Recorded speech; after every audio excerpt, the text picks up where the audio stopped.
حضرت آدم علیہ السلام سب سے پہلے انسان اور سب سے پہلے نبی تھے۔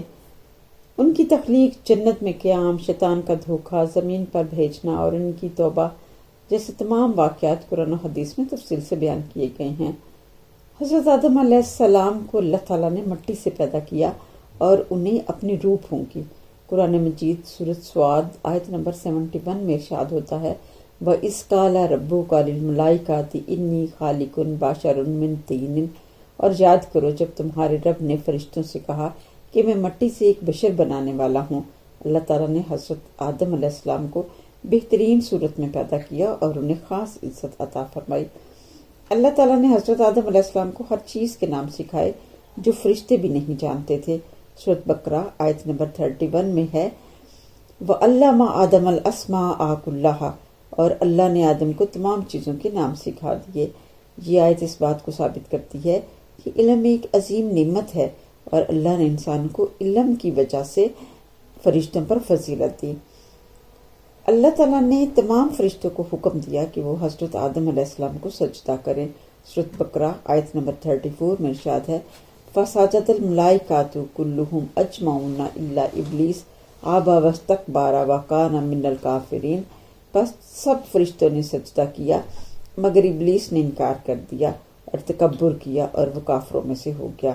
ابلیس شیطان نے تکبر کیا اور کہا کہ میں آگ سے بنا ہوں اور مٹی سے بنے ہوئے انسان سے بہتر ہوں۔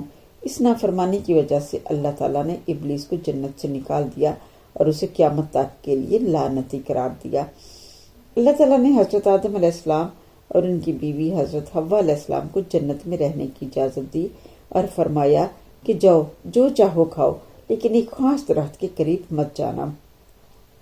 سورۃ الاعراف آیت نمبر 19 میں ہے وَلَا تَقْرَبَا هَٰذِهِ الشَّجَرَةَ فَتَكُونَا مِنَ الظَّالِمِينَ، اور اس درخت کے قریب مت جانا ورنہ تم ظالموں میں سے ہو جاؤ گے۔ لیکن شیطان نے انہیں دھوکہ دیا اور وسوسہ ڈال کر کہا کہ اگر تم اس درخت کا پھل کھاؤ گے تو تم ہمیشہ جنت میں رہو گے اور فرشتوں جیسے بن جاؤ گے۔ حضرت آدم علیہ السلام اور حضرت حوا علیہ السلام شیطان کے بہکاوے میں آ گئے اور درخت کا پھل کھا لیا۔ اس نافرمانی کے بعد اللہ تعالیٰ نے حضرت آدم علیہ السلام کو اور حضرت حوا کو زمین پر بھیج دیا، لیکن حضرت آدم علیہ السلام نے سچی توبہ کی اور اللہ نے ان کی توبہ کو قبول فرمایا۔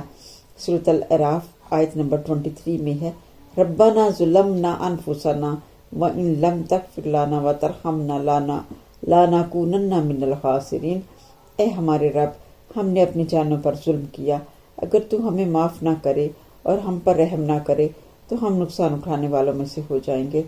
اللہ تعالیٰ نے حضرت آدم علیہ السلام کو نبی بنایا اور انسانوں کو ہدایت کے لیے اس دنیا میں بھیجا۔ حضرت آدم علیہ السلام تقریباً 1000 سال زندہ رہے اور انہوں نے انسانوں کو توحید اور اللہ کی عبادت کی تعلیم دی۔ جب ان کا وقت وفات آیا تو انہوں نے اپنی اولاد کو نصیحت کی کہ ہمیشہ اللہ کی بندگی کرو اور شیطان کے وسوسوں سے بچو۔ حضرت آدم علیہ السلام کی کہانی سے ہمیں مندرجہ ذیل سبق ملتے ہیں۔ سب سے پہلا، اللہ کی فرما برداری ضروری ہے، اگر اللہ کسی چیز سے روکے تو ہمیں اسے بچنا چاہیے۔ نمبر 2، شیطان ہمارا کھلا دشمن ہے، وہ ہمیشہ انسان کو بہکانے کی کوشش کرتا ہے۔